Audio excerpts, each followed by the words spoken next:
motivation. Vedantink argues that many organizations still use an outdated carrot and stick model of motivation, mainly relying heavily on external rewards, money, bonuses, and punishments. But modern research shows this often fails when tasks require creativity, problem solving, or other higher level thinking. He claims there is big mismatch between what science knows about motivation and what business management practices typically do.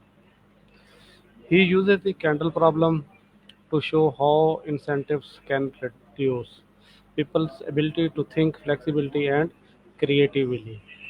He cites research showing that when you raise the financial reward for completing a task that requires conceptual thinking, performance can actually worsen. He distinguished between two types of tasks. If the task routine, mechanicals, external rewards tend to work. Tasks requiring creativity, cognitive effort, problem solving, that's.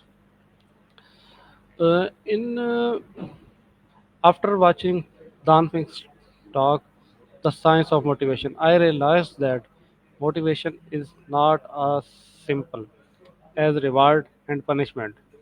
For a long time, I believed that success mainly came from external incentives, good grades, promotions, or recognition.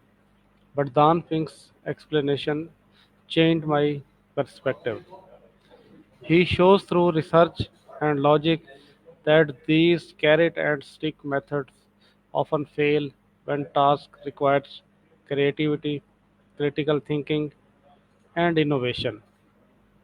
In my view, his idea makes complete sense in today's world. We are no longer doing only routine or mechanical work. Most of what we do, whether in teaching, engineering, or AI, demands ideas, imagination, and problem solving. In such work, money or external rewards can only go so far. What really drives us in the feeling that we're learning, improving, and making a difference. I strongly agree with Danving's three pillars of motivation: autonomy, mastery, and purpose.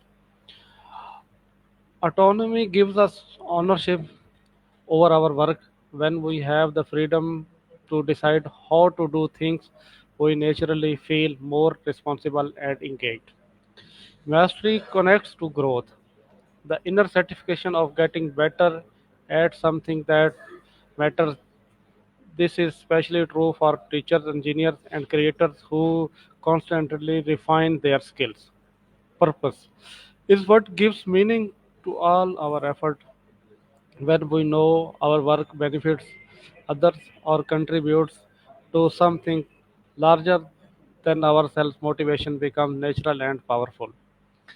In my opinion, organization and educational institutions should design systems that support these three elements instead of relying only on grades, bonuses, or punishments. Even in personal life, we can apply this idea by setting meaningful goals that come from our interest, not just from external expectations.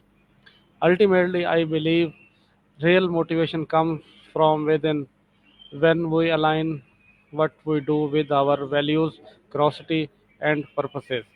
We don't need someone else to push us, we push ourselves. Thank you.